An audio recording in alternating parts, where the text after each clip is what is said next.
How to turn off animated thumbnail on TikTok. Hi guys, in this video I will show you how to turn off animated thumbnail on TikTok. So now go to your TikTok, click on profile,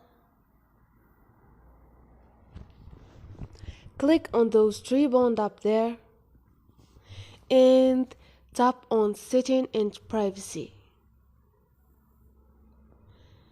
Now keep scrolling down and click on accessibility,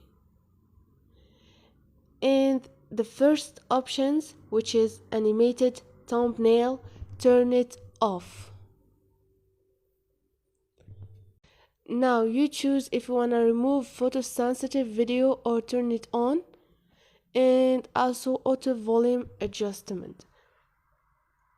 And this is it guys. Hope this video was helpful to you. If you liked the video, don't forget to subscribe and like.